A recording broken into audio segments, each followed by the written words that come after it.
नमस्कार, मी प्रमोद सस्ते. आपण पाहताय प्रगती चळवळ.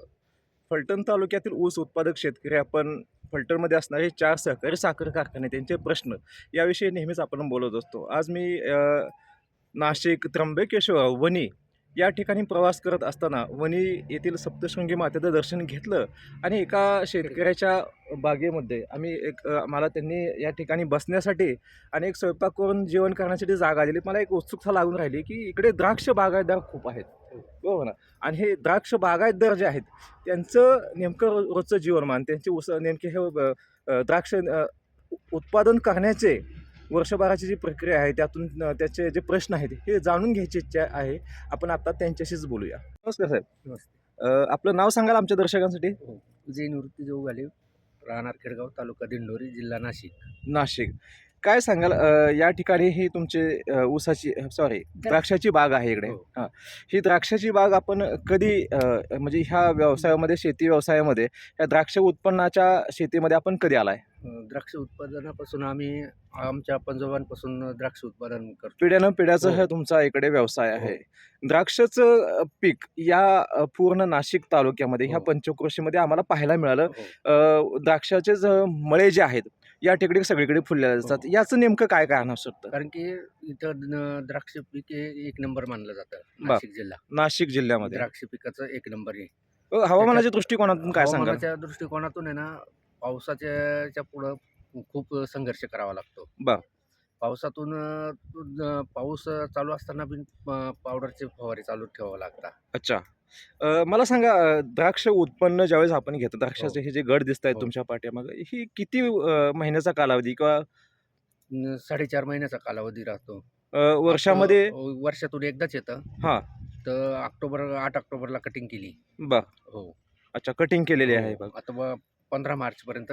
ही वर्षभर तुम्हाला बाग सांभाळावं हो, लागते वर्षभर आणि सांभाळावं फक्त एकदाच उत्पन्न लागतं. मिळतं. एकदाच उत्पन्न मिळतं. वर्षभर तुम्ही रासायनिक खते फवारणी हो. करत असता. तुमच्या ह्या शेतामध्ये जे गवत आहे, हो. मोल मजुरी किंवा इतर सगळ्या ज्या प्रक्रिया ह्यातून ही बाग सांभाळून हो. त्यातून जे उत्पन्न निघतं, म्हणजे एकंदरीत भांडवल तुमचं जे श्रम आहे, 2.5 ते 3 लाख रुपये उन्हाळ्यापासून खर्च येतो. बरं. द्राक्ष 2.5 ते बागेत 3 लाख रुपये उन्हाळ्यापासून खर्च. खर्च वार्षिक येतो. उत्पन्न किती येतो ही बाग सांभाळ? वार्षिक उत्पन्न एकरी 5 ते 6 लाख रुपये मिळतं. अच्छा, एकरी. हो. मग एकंदरीत तुमचं वर्षभराचं जे श्रम आहे हो. ह्याच्यामध्ये, तुमचं जे भांडवल तुम्ही गुंतवता, हे वजा करता किती नफ्यात आहे इकडे? 1.5 ते 2 लाख रुपये नफा भेटतो. भेटतो? मार्केटिंगच्या याच्यावर राहतं. अच्छा, म्हणजे त्यावेळेला ते पण भेटत नाही. हां, मार्केटिंगवरच राहतं. मार्केटिंग तेवढं राहतं. मला सांगा एक्सपोर्टला आपल्या इकडचा जो माल आहे, तो जातो का? हो. आता माझे स्वतःचे यूकेला चालू आहे. अच्छा, यूकेला हे आहे. एकंदरीत हे जर आपण बघितलं तर ही काळ्या मण्याची द्राक्ष आहे. हो, ही शरद आहे. अ, शरद सीडलेस. शरद सीडलेस कंपनीची आहे. ही वायनरीसाठी वापरली जाते नाही, का? नाही. वायनरीचे वेगळे राहते. अच्छा, वायनरीची वेगळी आहे. ही फक्त खाण्यासाठी आहे. हो, खाण्यासाठी. खाण्यासाठी वापरले जाते. कसं म्हणजे एकंदरीत जर आपण नाशिक जिल्ह्यामध्ये हे द्राक्षाचे जे पीक आहे आपण घेत आहे, हो. ह्या द्राक्ष शेतकऱ्यांचा जो संघर्ष आहे किंवा जे 2 ते 2.5 लाख आपण सांगितलं हो. वार्षिक उत्पन्न मिळतं, ह्याच्यामध्ये तुम्ही समाधानी असता? समाधानी म्हणजे प्रत्येक वेळेला 2 ते 2.5 लाख रुपये भेटतीलच असं नाही. नाहीये. काळ्याला लाख रुपये भेटतात, काळ्याला 50,000 रुपये भेटतात, काळ्याला तोटा पण येतो. अच्छा. हो. मग हे समजा तोटा जर झाला तर आपण तो कुठून कव्हर करता किंवा ह्याच्या बरोबर, व्यतिरिक्त म्हणजे अजून? तो संघर्ष करीत राहायला लागतो. अच्छा, का संघर्षच सोडून करा. चालता येत नाही ना. अच्छा. समजा आता पावसानं बाग गेले काहींचे. हां. म्हणून बाग पावडरी मारायच्या बंद केल्या असं नाही. नाही, कंटिन्युअसली तुम्हाला सक्षमपणे त्या परिस्थितीला हो, सामना करून करावाच लागतो. ते तुम्हाला शेती जी आहे हो. त्याच्यामध्ये पीक तुम्हाला ते घ्यावंच घ्यावंच लागणार आहे. लागतं. त्याशिवाय दुसरा पर्याय नसतो नाही. तुमच्याकडे. आणि आता आपण जर पाहिलं म्हणजे एक वेगळा प्रश्न आहे. एक सामान्य कुटुंबातलेच आपण आहात. हो. मी बघतोय साधारण एक 5 ते 6 एकर क्षेत्र असावं तुमच्या इकडे. 9 एकर 9 एकर क्षेत्र आहे. हो. 9 एकर जरी क्षेत्र असलं, एकरी आपण 2 ते 2.5 लाख जरी पकडलं तरी पुढच्या वर्षीसाठी आपल्याला ते भांडवल किंवा आपला भांडवल जो ठेवावं कौटुंबिक लागतं. खर्च आहे, या सगळ्या गोष्टी जर वजा केल्या हो. तरी सुद्धा एक 10 ते 15 लाखाच्या आतलं वार्षिक उत्पन्न तुमचं. परंतु आपण सोन्याचं जर आपण बघितलं दर, हो. तर 1.5 लाखाच्या पुढे सोनं 1.5 गेलेलं आहे. लाखाचं मग आता आपण बघतोय की एक्सपोर्ट जरी तुमचं हा द्राक्ष होत असेल, हो.